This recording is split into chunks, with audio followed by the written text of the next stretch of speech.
hypnosis. Checking out a few things, make sure that everything right, and whatever we click on, it's working. It seems to be working, so continue to click on things. And today we are going to talk about the history of hypnosis. A lot of people have asked me different questions about hypnosis, and some people are hesitant.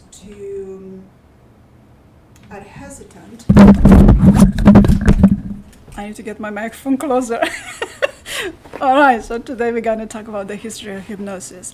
A lot of people have asked me about hypnosis and what's the rate of success, and has it been used for a while, and hypnosis has a huge history. Hypnosis used to be used during ancient times, way before civilization, and the first evidence of that are the shamanic practices. And what hypnosis does not mean amnesia, and hypnosis does not mean somnambulism, if I get to pronounce that right in English. Somnambulism, does not include that. Hypnosis just takes you to a very focused awareness, focusing your attention to one or two things at a time, eliminating a lot of the additional stimuli input so you can get to where you need to go to solve what you need to solve.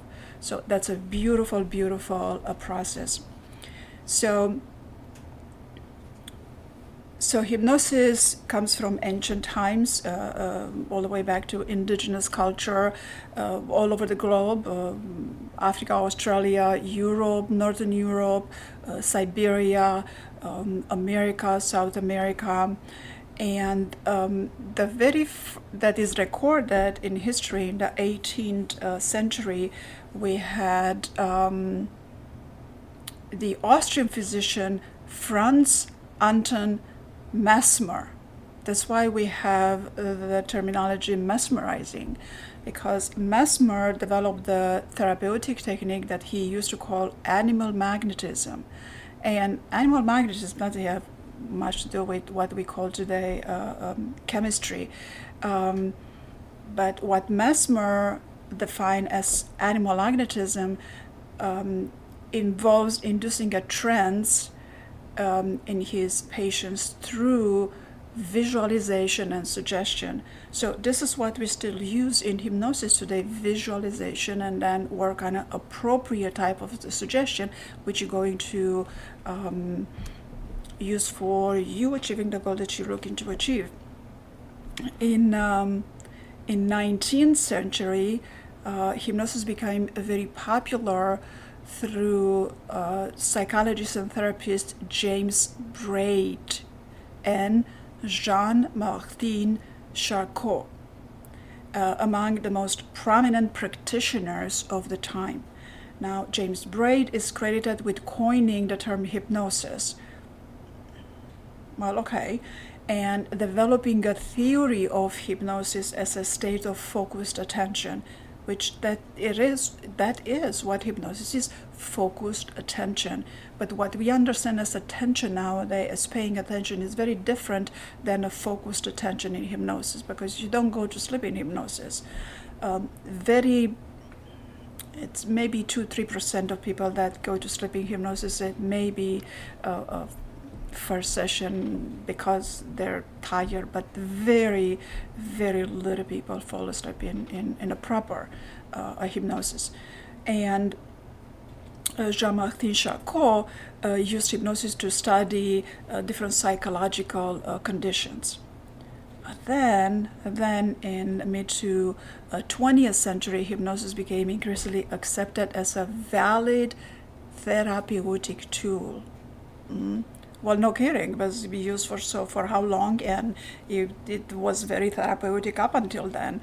So, okay, we're gonna keep it shorter, because I know where hypnosis lost its idea of therapy, but I'm not gonna go there. But in the mid to late 20th century, hypnosis became accepted as a valid therapeutic tool with several psychological and medical associations that begin to recognize its value. Really, it took it took them up until the 20th century for the medical field to recognize the hypnosis's value. But it's okay. We're gonna forgive them. Okay. And soon after, cognitive behavioral therapy emerged from that. But before Milton Erickson, which me and Randy totally love Milton Erickson, there was Dave Elman. And Dave Elman, there were others before, but Dave Elman, it's a well-known personality in today's hypnotherapist. And Dave Elman was a stage hypnotist, and he became interested in using hypnosis for therapeutic purposes after he saw his father getting tremendous relief from pain due to his cancer.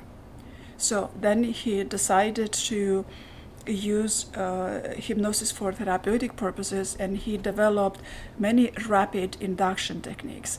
And through the rapid induction techniques, that's how he gets to use stage hypnosis, because not all hypnosis uses a rapid induction technique, and not everybody, it doesn't work for everybody. But Milton Erickson, on the other hand, he was a psychiatrist and psychotherapist, and he revolutionized the field of hypnotherapy. That's why now we call it Ericksonian hypnotherapy. Elmanian hypnotherapy is not as popular to hear Elmanian hypnotherapy unless you hear it amongst hypnotherapists, but Ericksonian hypnotherapy, it's quite a popular term.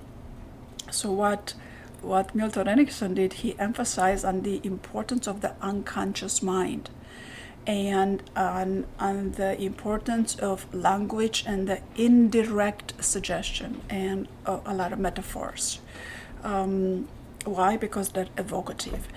And his approach became known as hypnotherapy, Ericksonian hypnotherapy, and it remains a highly influential and widely used method in the modern hypnotherapy practice.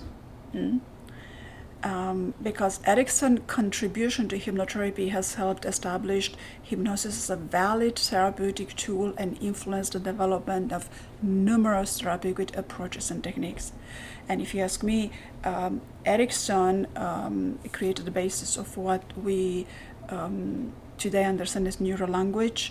Well, maybe others with him, so feel free to correct me. I'm totally okay with you correcting me, but Erickson definitely, he became a master on using language and specific words to influence the subconscious because of the power, the words being evocative, and the power of ambiguity and vagueness and all that. So that influenced the development of NLP, neuro-linguistic programming, because they both are at the basis of neuro-language.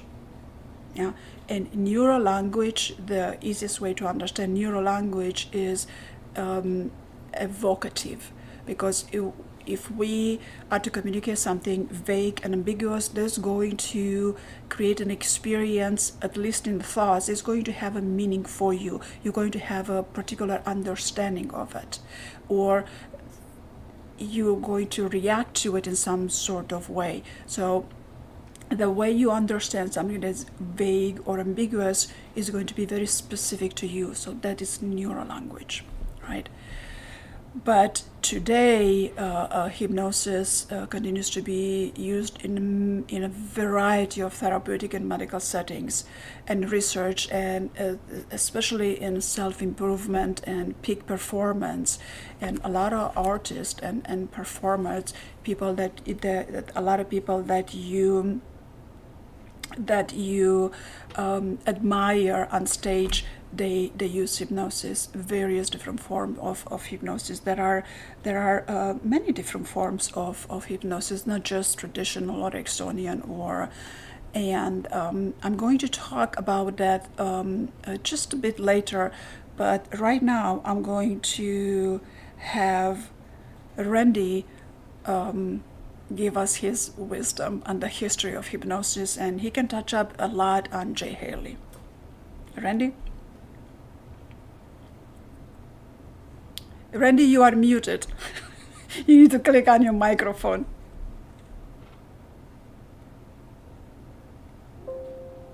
Okay, you're good. Never mind me. Never mind me, you're good. Go ahead, Randy. Well, that was a very good summary, and very, very good summary. I would just add that it goes the hidden. Some people, when people study the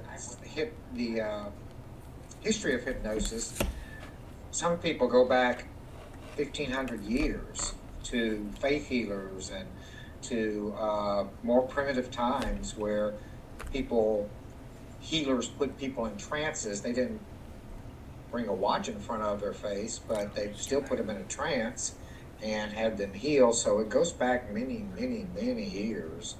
And it was only in Sigmund Freud, who invented therapy itself, psychotherapy, psychoanalysis, psychiatry. He started off using hypnosis and his cousin was a big proponent of it until he decided to abandon it because he thought that it was not that effective, I think, was one of the reasons he did.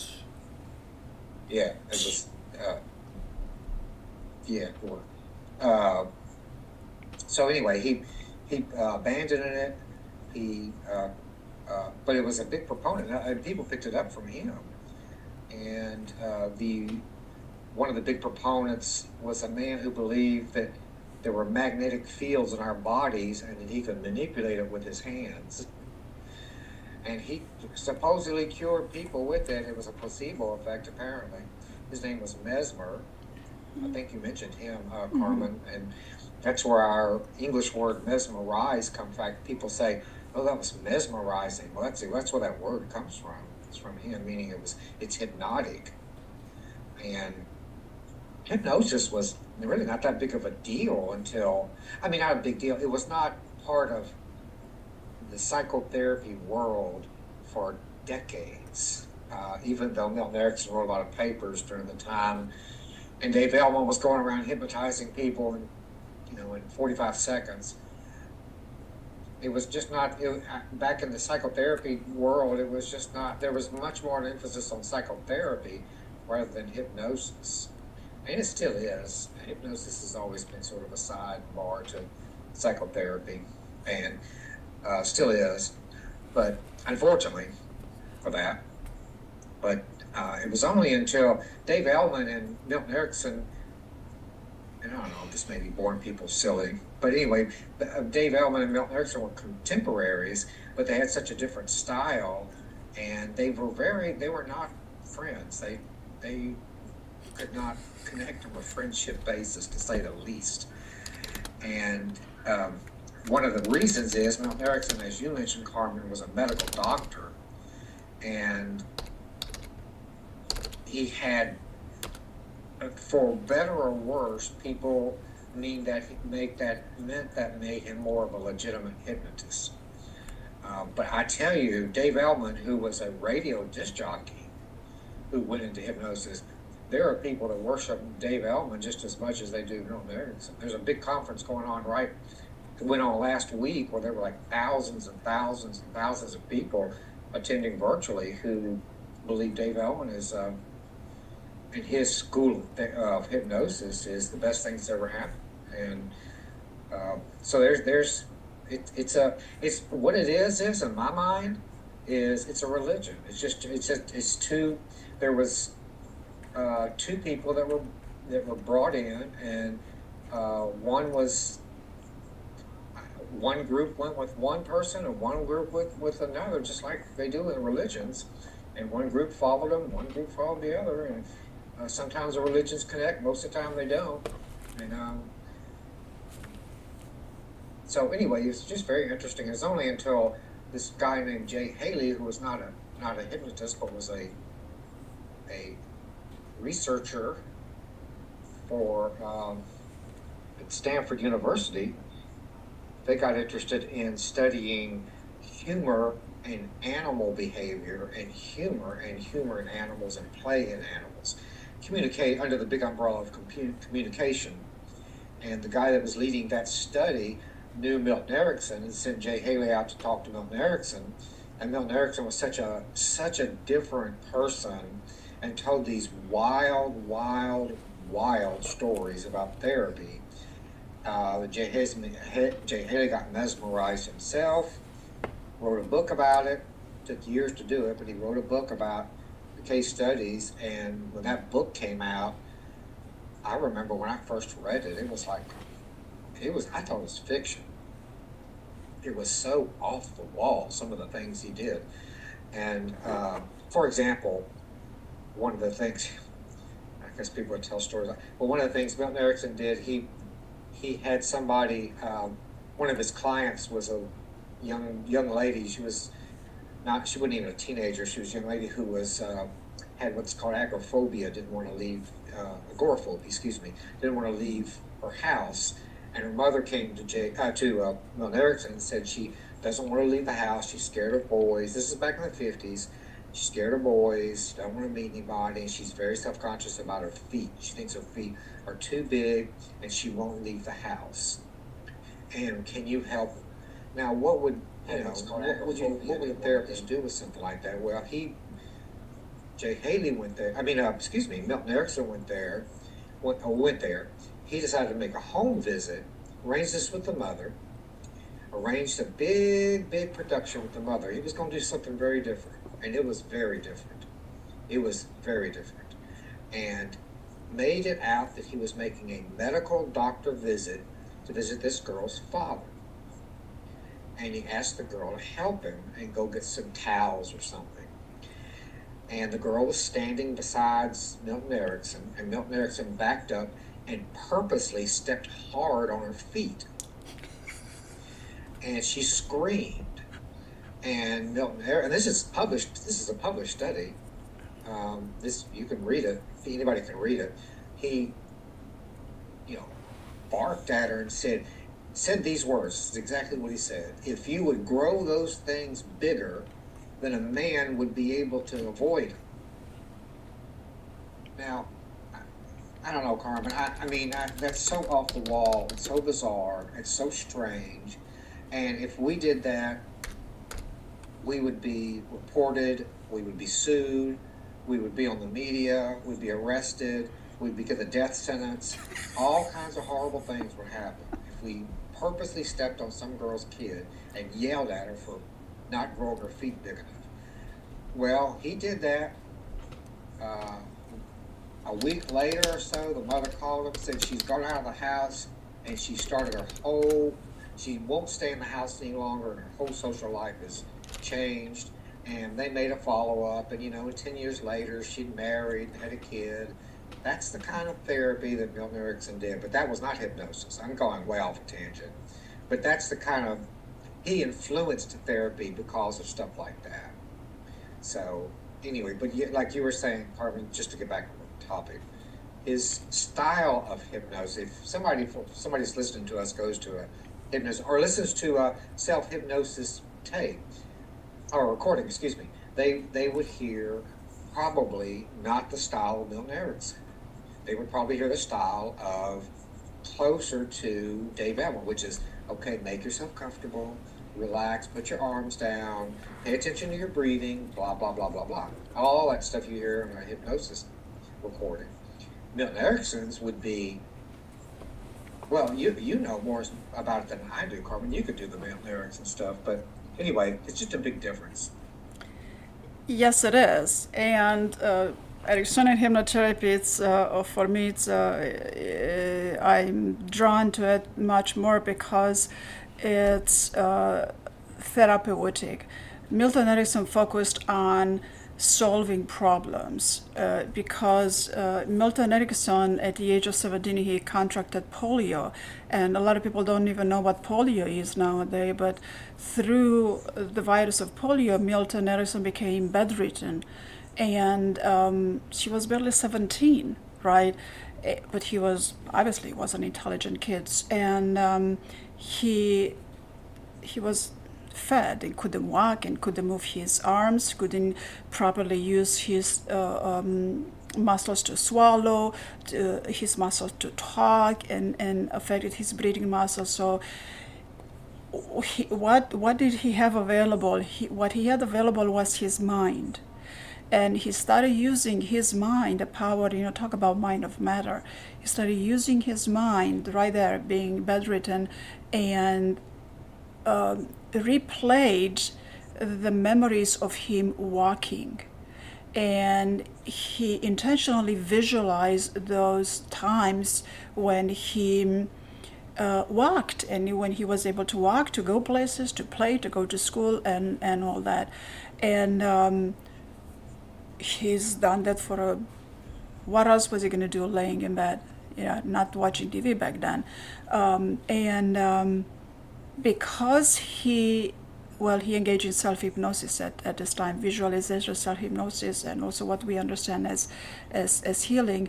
He was able to activate cellular memories that would help heal, because through the power of neuroplasticity, he created new neural pathways. Why? Well, the brain doesn't know when you're imagining something that's happening or where something is happening right there. The brain has no idea. The brain is a tool. So if you're imagining something really, really, really hard, it doesn't have to be that hard. Just imagine it and put a feeling into it. Then the brain takes it as real, just like watching TV. It's like, oh my God, it's real, right? So then the brain will act accordingly. So by doing this kind of self-hypnosis, Milton Erickson was able to re-establish neural pathways, and was able to begin to walk slowly. He was able to begin to walk.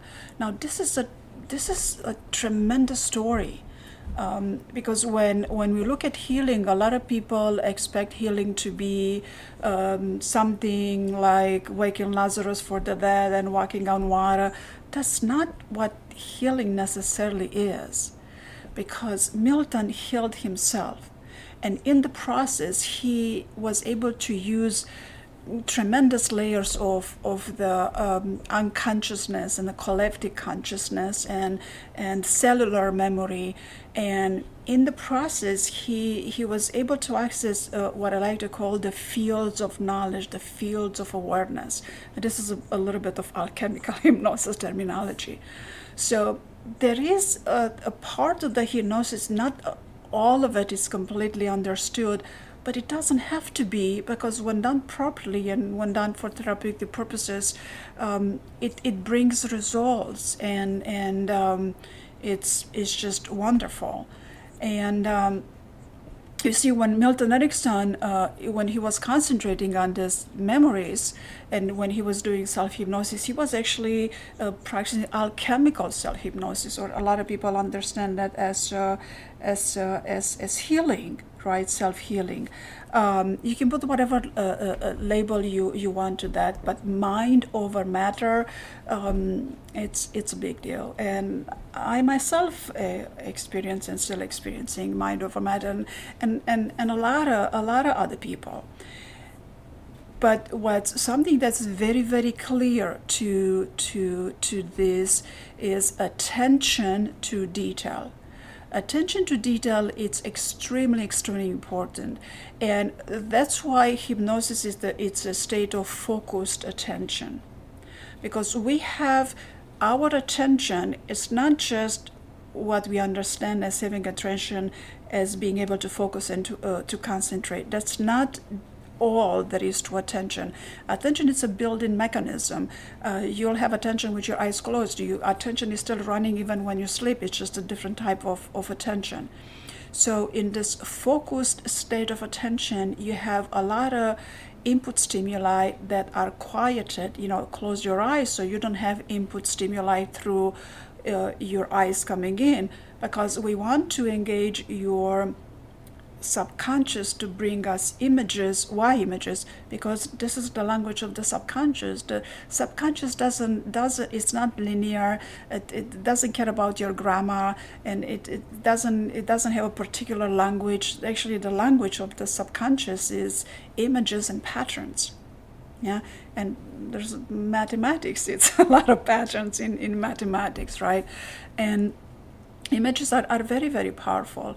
And when you are able to access these images with your subconscious during the hypnosis session, you have the ability to do something with it. So in my particular way of working with it, I have clients do something to those images, which is representative of which is evocative or ambiguous or vague or whichever. It's very therapeutic to get them to where they need to go to achieve something, and it is unbelievably beautiful how it happens. And for example, there are clients where they had it doesn't necessarily have to be trauma and abuse and rape. It doesn't have to be all that. It can just be some sort of experiences that it's a lot of resentment that you have a hard time letting go, and oftentimes when we have hard time letting go is that we think, well, this shouldn't have happened, I didn't deserve this, and then you feel guilty about somebody treating you badly, or things you might have been bullied or criticized for no merit, and those experiences, they leave an imprint, right? But then when I take the clients, most of the clients, when we gently get close to one of these experiences, because your subconscious knows where to go to get to those experiences, because we set up the intention before we go into the hypnosis. We set up the intention. What are we trying to accomplish today, right? So then the subconscious goes to where you need to go. And when you get into that patterns, the imagery of that particular imprint of that resentment, of that heaviness, difficulty, trauma, whatever you want to call it, the thing that you want, the obstacle you want to remove, you go through it. Sometimes it happens in one session, sometimes it happens in several sessions. You go through it, you resolve it without having to re-experience the experience. In psychotherapy, you talk about it, and then again you have feelings and emotions, and you kind of re-experience the whole thing, and a lot of people don't want to do that. Well, of course not, because you've had enough of this experience. You don't want to re-experience them. But in hypnosis, your attention is so focused, even if you have a little bit of this experience, it's not intense. It's not re-experienced. It's just observed. And the transformation that happens, it's mind-blowing. I mean, I just had a client that we went to this particular image, and by the time it took a little bit for that particular event to transform, and by the time we were done with the session, all of that was so transformed. There was this particular person in this client's life that there was some resentment there. And by the time we were done with hypnosis, the subconscious was able to I'm going to give you details, was able to release all that and see the love side of that relationship, because that relationship, it wasn't only resentment. And when you get through that, it's just so beautiful and so miraculous that it could take you years and years in psychotherapy to get to achieve this. So does this happen for every single body? About 80% of the people, yeah. Because there are people that are not hypnotizable, or there are people that really, really, really don't want to access those memories because because they've done a lot of psychotherapy in the past, and through psychotherapy you get to re-experience this, and they don't want to re-experience because they had enough of these experiences. So I understand that too. But with patience, even those people can get to this transformation.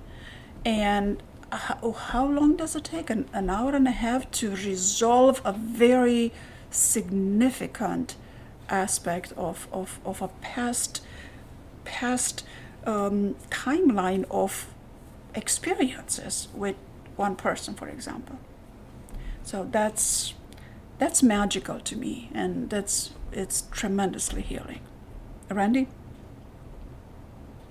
Yeah, and it can be very effective, and I think there was a study done. I was shown it, and I can't remember where I saw it, but I was shown it, but I don't remember where it was published. That showed that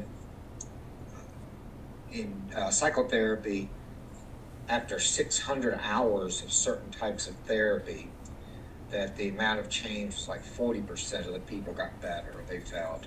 And in hypnosis, it was after 6 hours, it was like 85%. Now there's a lot of stuff with statistics that can be done in therapy. You can prove anything with statistics, so it has to be taken with that understanding. But it's irrefutable that hypnosis is effective and can help people. There's study after study after study. It's just very interesting because people learn, just like you were saying, people learn about themselves.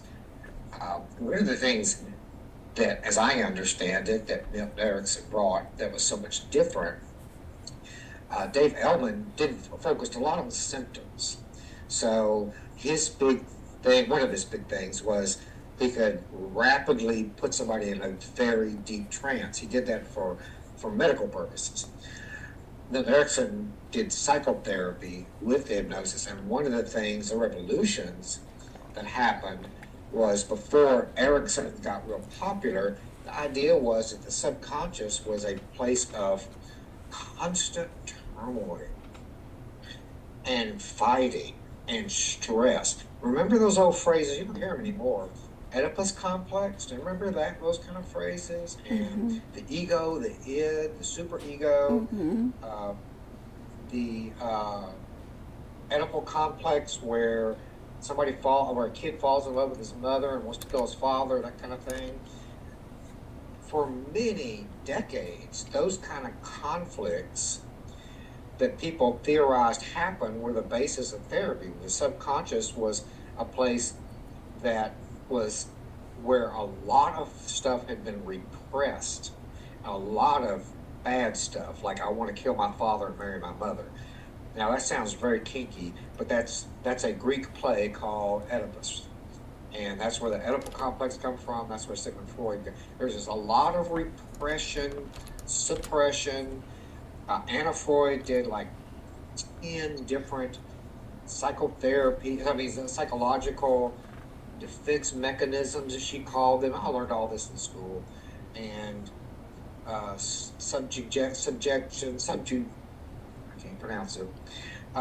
projection, all these things that we do unconsciously to deal with these conflicts.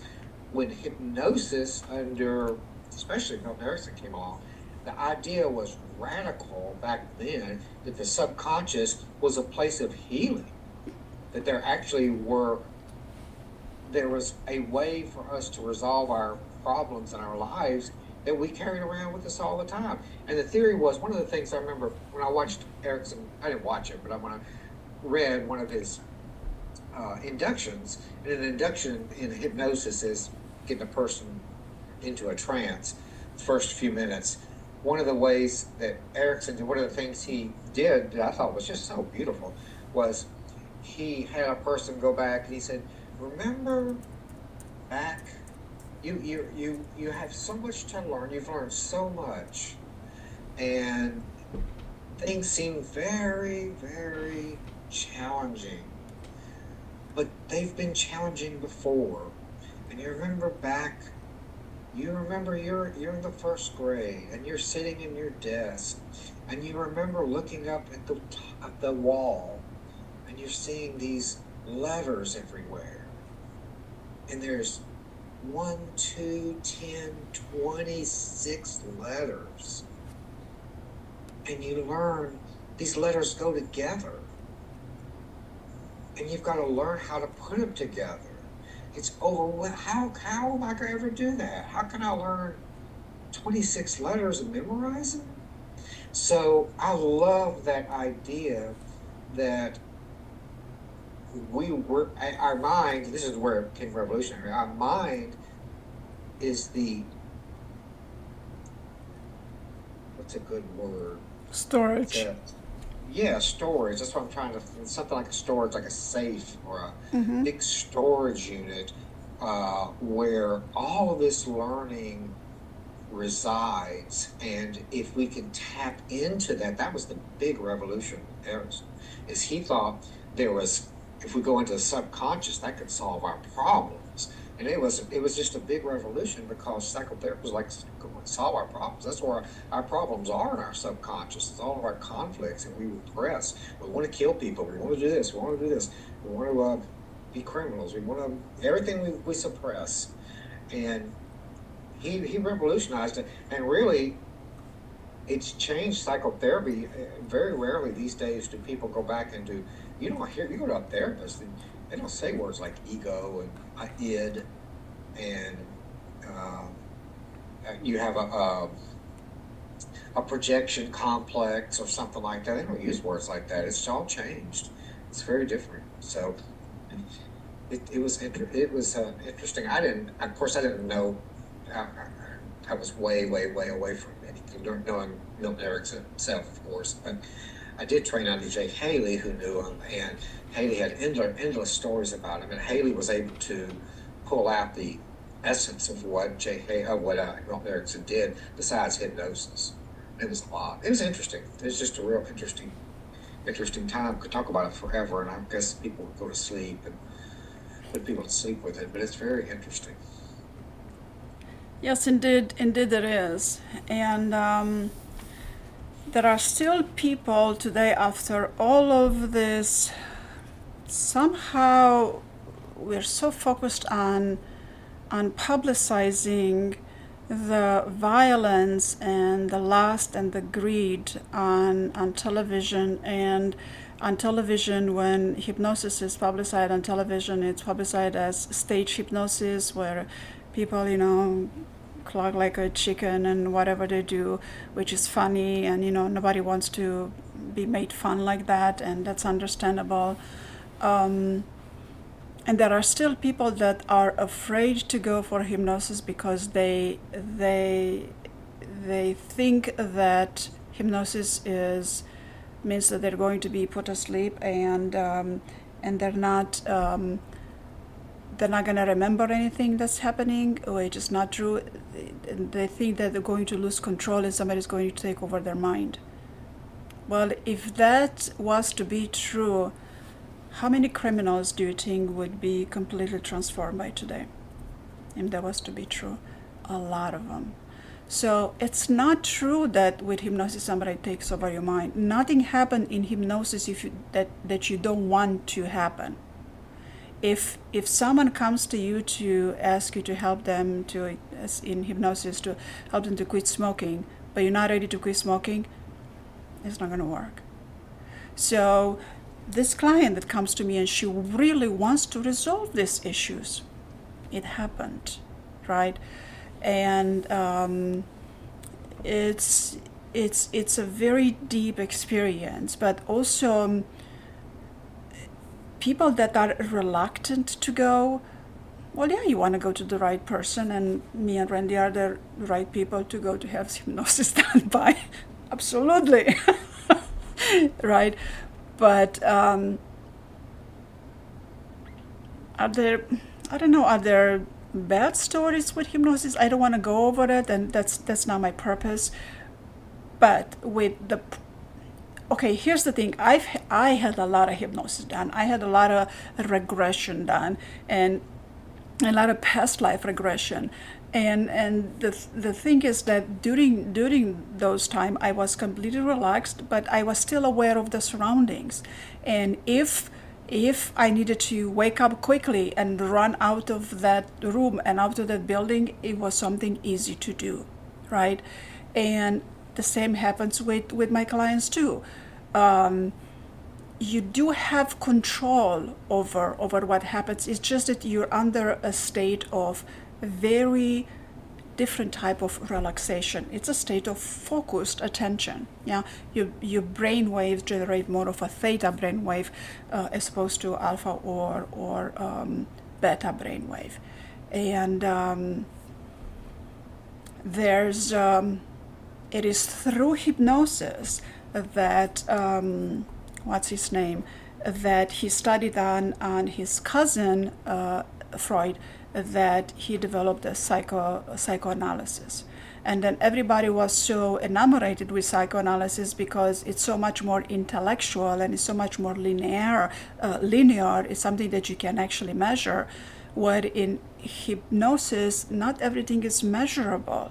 There's ambiguity, there's evoking, there's subjective experiences. So science likes to have everything then that can be measured linearly. And you can, in hypnosis, how you measure, it's how you feel after. Do you have less resentment? Do you have less pain? Are you more calm? Are you more relaxed? Are you achieving peak performance? Are you achieving different things that were difficult for you to do? Maybe you take a long course on whatever, and then you are able to study on that, and all of a sudden you have good results, and you don't even know it was because you had a lot of hypnosis sessions. Or maybe you get along better with your family, with your significant others, or at work, or maybe you're a bit more detached. What a concept, to be more detached from all of the troubles and the resentment of the world. So hypnosis is just, I just love it. I mean, why I became a hypnotherapist is I've had a lot of hypnosis and different types of hypnosis. I experienced it. So I've gone through it. So I know what clients are going through it. I have an idea of how they feel and how they think and how they put together when they go through it, because I went through it. It's not just what I was taught in the school, and then I follow what I was taught in school, book by book, and then, well, if you don't follow the script, then I don't know what the client is gonna do. No, that's not what I do. I know what they're going through, and if they become very, very uncomfortable, I don't know what to tell them, or I take them out, right? Very rarely does to me, it never happens that someone became uncomfortable. I remember 20 years ago when I had past life regression, there were moments when I had tears. I had tears, and that's pretty much it's called what's the word Reaction. No, catharsis. So it's very cathartic. And catharsis, what catharsis means, it means that it's just stuff just comes to the surface and then you release them. So this was the beauty in hypnosis, like stuff comes to your subconscious in a form of images, in a form of patterns, in some sort of movies that you don't understand what exactly it means. Like this client just said that the movie she went through during the hypnosis, the images they came up, it's not like she's seen that movie before. It's not like there are images that she remember from somewhere. And that's exactly so, because it was the same for me. And how many sessions did I have? Every single session was a different type of a movie. It's not something I've seen in movies, and it's no way. So, but this is how the subconscious stores and communicates, and I cannot stress the importance of giving hypnosis a try. And you don't have to have trauma, or you don't have to have resentment. I don't know if there's a person that doesn't have resentment unless they've gone through a lot of personal development and a lot of self-healing, self-hypnosis and all that. But there's athletes that go through hypnosis. There's performers, they go on stage, they go through hypnosis. All of these successful people, they all go through hypnosis and they go access the power of their subconscious. Edison, they say that Edison would sit in a chair and would take himself in a trance, but he would hold the book because he wanted to access what I call the fields of knowledge. So he would sit in a chair and hold the book, and when he would get very, very relaxed, go into theta brainwaves, close to delta brainwaves, he didn't want to fall asleep. The book will fall out of his hand. He would startle, he will wake up, but those few seconds, a minute or two, he remembered where his subconscious went, and he brought back those memories, and he was able to put science together, and when he invented the bulb.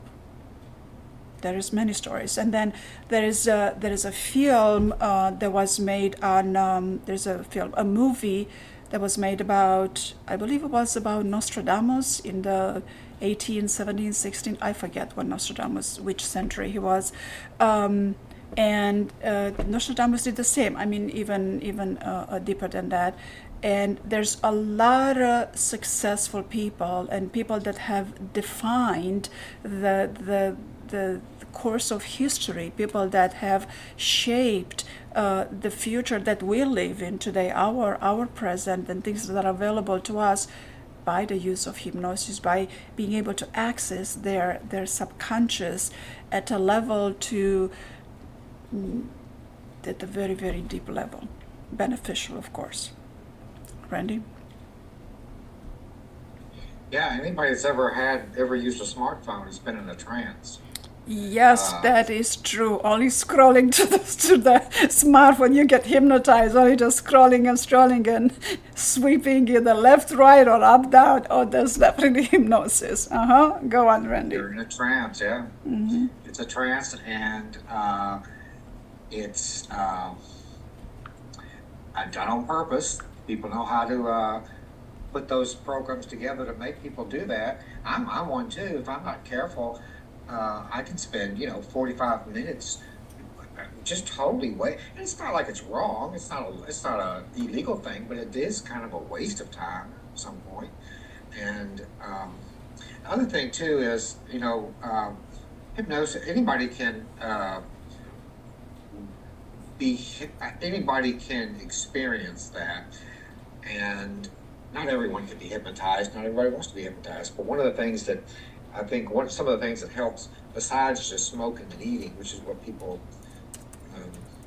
tend to relate it to, is it can help with cholesterol, it can help with blood pressure, it can help with headaches, it can help a person relax going to the dentist, it can help with neurological pain, neuropathic pain, it can help with just chronic pain, chronic illness. And it can help with a whole lot of medical issues. It can help with poor sleep. It can help with, I mentioned headaches. It can help with learning how to relax and keep a person's metabolism from making their metabolism from spinning out of control. Excuse me. And it could do a lot of stuff like that. That's very, very useful. Could be very helpful. And so, it's got a lot of benefits to it. You ask if there's anything. I mean, I think hypnosis, just like anything else, can be abused. If somebody is psychopathic, they can use. And I knew somebody like that who was psychopathic and was a hypnotist and did abuse it. But that's not unusual in any profession. There are doctors in all kinds of places. There's about once a week I pick up a story about some renegade nurse somewhere that's killed 10 people and they're in the hospital. So it can happen. And social workers too.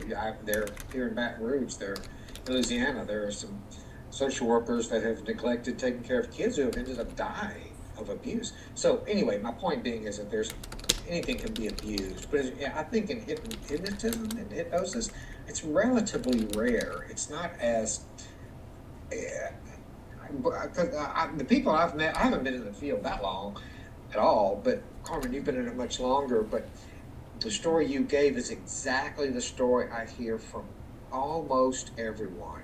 They became a hypnotherapist because hypnosis helped them so much, and they want to help others. That's the common theme among everyone.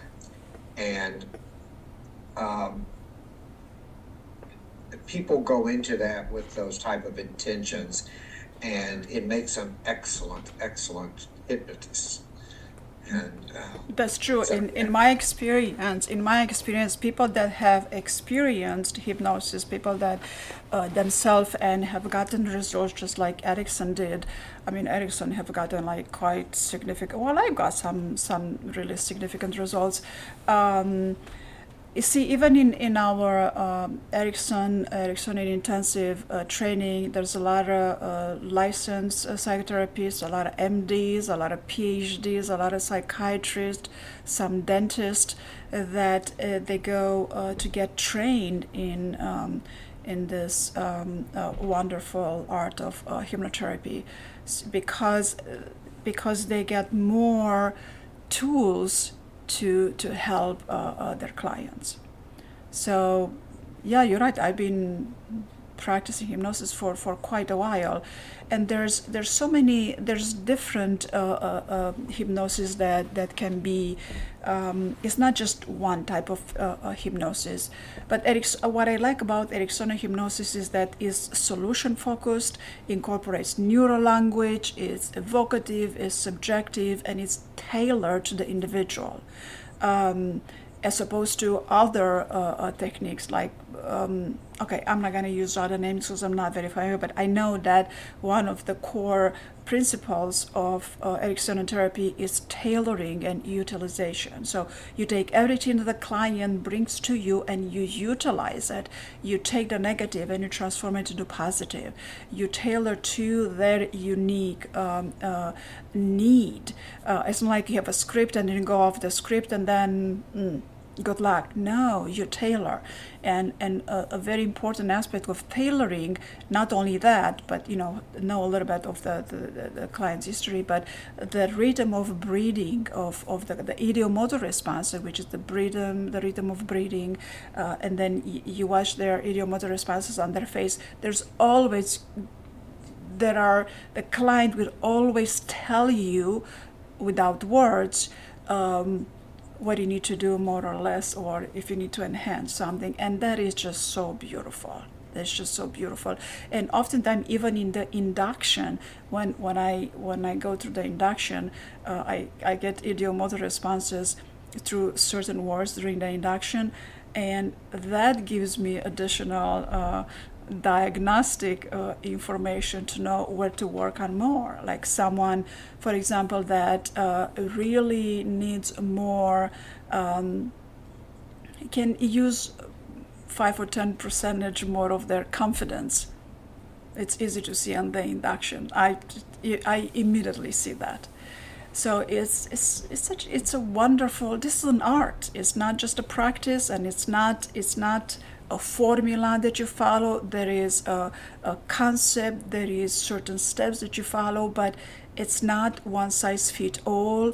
It's not like a metabolic panel or like a blood count panel. It's not like that. You get results, and then from this range to this range it means this, and then here's your diagnosis. It's not even psychotherapy. I mean, hypnosis doesn't even look at trying to attribute a diagnosis. That's not needed in hypnotherapy. In hypnotherapy, all you need to do is like, I want to make this better. Okay, so let's make this better. Let's hear a little bit about it. Not the whole story, because we don't need the whole story. Oftentimes, I take clients in, I ask them questions and I interrupt them. But I tell them ahead of time, I'm going to ask you some question and I'm going to interrupt you and then I'm going to ask you more. And then we gather a lot of information, I write things down, gather a lot of information, and use that information for that particular session or the sessions to follow, and then also monitor their progress. And then when you see people's progress, it's like, how can you do something else? I mean, it's so beautiful, and so more people should do this. Randy? Yeah, I agree. They should call you and do a lot of it.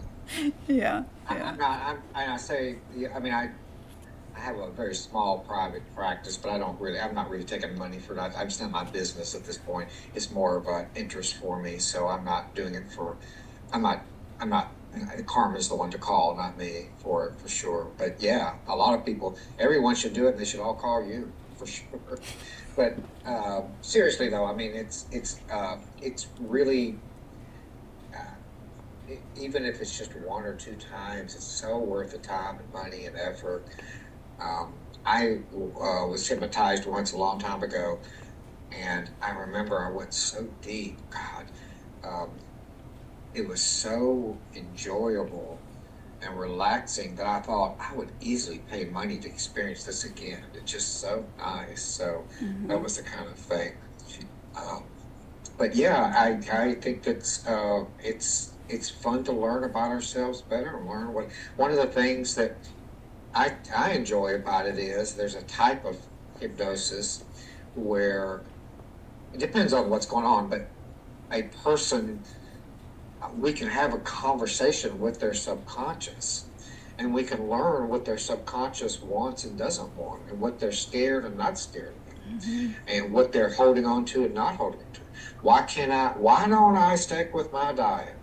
Well, because I want to lose weight. I do. Well, sometimes in hypnosis, you can find out that the subconscious is very scared of change, is very worried about what happens if you lose a lot of weight, doesn't like being noticed, etc., etc. So that kind of stuff is fascinating. Yeah, isn't it interesting that people want to lose weight, but then you're right. How are you going to deal with change? When you're going to lose 50 pounds, then you have to get a whole new wardrobe of clothes. And well, that implies spending a lot of money. And that implies having the time to go shop to spend all of that money. And that also implies that you might change your circle of friends, right? And that's the same with smoking. When people want to quit smoking, but then when you quit smoking, you don't want to keep being friends with people that smoke all the time, and you for a while you want to stay away from them because you don't want to be tempted, at least for a while. So one change, it has a domino effect that it can change many more things that subconsciously people don't want together. I have a client, wonderful client, that came to me that she wants to quit smoking, and she also wants to work on other things, and I've never, not yet, have had a quit smoking session with her. She's not ready. And I keep telling her, you're not ready. So we've done a lot of other work and coaching and all other things, but hypnosis, when you're ready to quit smoking, then we'll work on quit smoking. When you're ready to lose weight, then we'll work on that. And then there's the other category of clients that come in that they're not quite ready, but then they expect you to make them do so. And of course, I take inventory, I ask them questions, and then if they are this type of client that they expect me to do what they are not willing to do, I don't know about that. Because you can't make someone do what they don't want to do. Subconsciously, I mean, we still do a lot of things and we make subconscious choices. Subconscious choices are different than other choices. So we still, there is in Romanian, there is a saying, well, there was no choice. Well, yeah, there was so many other choices. It might not be so a fruitful choice. It might be a detrimental choice, but it's still a choice. So you can still choose that choice. But yeah, we make choices all day long. It's just on how people look at it. So, Randy, what would you like to add? That's really all. I think that covers kind of I like the history of it. that you gave in terms of how it kind of evolved. And um, there's a lot of stuff online. If people at your website, Carmen, that if people want to read more about what hypnosis is, and there's a lot of self hypnosis stuff and just individual learning if they want to learn about it, or if they want to continue it. So yeah, Yeah, what I would like to add on a self-hypnosis, like I just met someone that said that they tried self-hypnosis, and in the guidance they were guided to feel either light or heavy, and then in that particular guidance they were guided to feel very, very heavy, heavy, heavy, heavy. And he said that, well, I wasn't able to achieve that, but I fell asleep. And I said, well, you had a successful self-hypnosis session. He's like, well, yeah, but I wasn't able to feel that heavy. That's not it. We're not linear in hypnosis. So the worst that can happen in a hypnosis session is you get relaxed. That's the worst that's going to happen. Yeah, that's true. If you don't want to get relaxed, don't have a hypnosis session. Yeah. The other thing is, and the last thing I'd say is, this is kind of my public service announcement. But anybody that sees somebody for hypnosis should find out where they were trained at. Better to be certified, but there can be bad certified hypnotists too. So certification is not just the thing, but where did they learn from? How much training did they get? And if they're vague about it, like, well, I learned this school, and I learned here.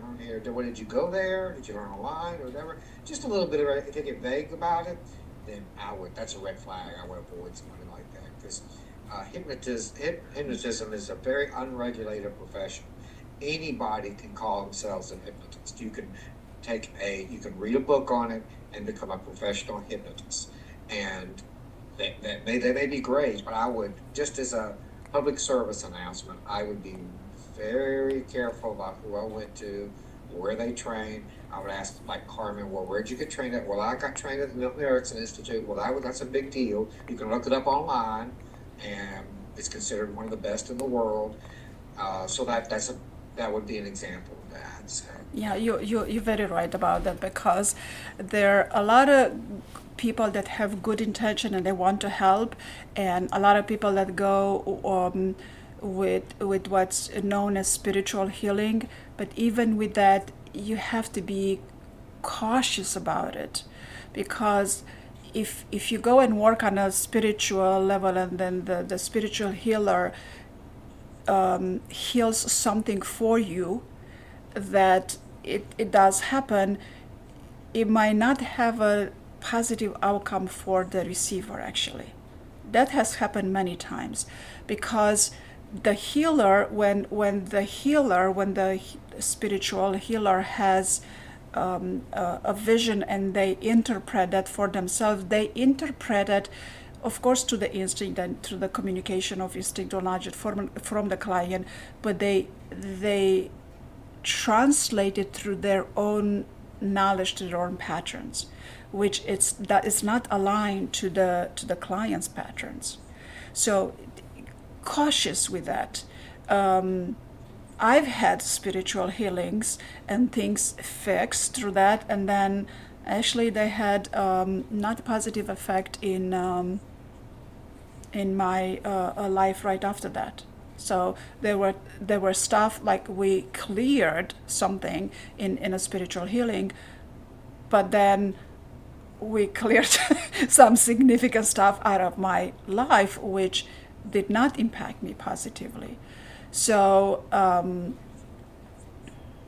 the use of trained hypnotherapy, Ericksonian and other schools of hypnotherapy, learning about how the subconscious works, and just I cannot stress enough about the Ericksonian hypnotherapy, because that involves tailoring, involves utilization. It's all for the purpose of healing the client and allowing the subconscious to go when the subconscious is ready to go. And another point that I would like to touch up, that when I had past life regression done 20 years ago, all that it was done the regression and then we made sense of what was observed and what was the movie that I went through and what was my experience. But when I went through it, I was not guided to go transform anything. And now I wish I would have been, but if that wouldn't happen, maybe I wouldn't be a hypnotherapist today. So what I do today with my clients, when we do regression, I have them transform things in a way in which their subconscious is ready to do it. Because I can give you a few suggestions on how to transform it, and then the subconscious doesn't want to transform it this way, but wants to transform it the other way. That's fine. Any which way the subconscious is ready to transform, that's how it's gonna happen. But that you have to be trained in that. You have to know what you're doing. So just like you ask, like you said, Randy, ask a few questions and ask more questions, and it's not everything is logical, but a qualified hypnotherapist will give you an answer that will sit right with you. And if something doesn't sit right with you, then it's not for you. If whatever I say doesn't sit right with you, then I'm not for you. And maybe you're not for me either. So, Randy? Yeah, that's true.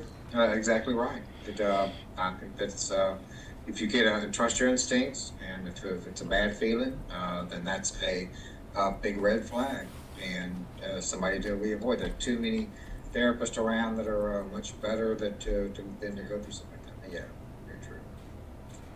All right, so this was good for tonight, and maybe next week, well, depending on requests, because I do get requests, private requests. People somehow are they're still shy about it, and they feel, oh, I'm not going to go into religion. Religion makes a mockery of hypnotherapy, and hypnotherapy used to be part of religion during Egyptians and during Greeks. So especially Romanians, we have Greek roots. And we have shamanism in Romania, and we have shamanism in Europe, and so what's the deal about thinking badly about it? So whatever. But maybe we can talk a little bit about shamanic practices and shamanic journeying and a little bit of alchemy as I'm updating my book FEELFULNESS with this aspect when it comes to generating states, because on the first edition of FEELFULNESS, I did not add this information in there because I figure I don't need to. But then I figured I need to, so maybe we can touch up a little bit on that because that's where hypnosis evolved from shamanism. That's the first group. That's how civil. Okay, I'm gonna. I'm not gonna finish that sentence. So, Yeah, it's interesting. I mean, because one of the first, when I was way back when I was in school, graduate school, way back in the dark ages, I did some training and with a psychologist, and she was a shaman, whatever the female shaman is. She was just as much that as anything as she was. She's a PhD psychologist, but she was definitely a shaman. She was definitely a guru healer, and it was an interesting experience to say the least. But it takes training to become a shaman or a shamanic practitioner or contemporary shaman. It takes training. You don't become a shaman overnight. You don't become a shamanic practitioner after a few shamanic journeying. It takes training, and it takes an ego about the size of my living room or house, the size of my building. It takes a massive ego. Anyway, lots of training. Yeah. All right, so thank you very much. Make sure you leave your comments below. Ask us your question. Yes, you can send your question or comments in private. That's okay. That's how I've been receiving the questions and the comments, and I will make sure to address those in the next what do we call this? Do we call a podcast, a webcast, a live? what do we call it nowadays? Just you don't know how to call things. There's just so many different words for the same thing. So on the next, Webcast. huh? Webcast is Webcast. good. I like that. Okay, and the next webcast. All right. Good night. Be well, and we'll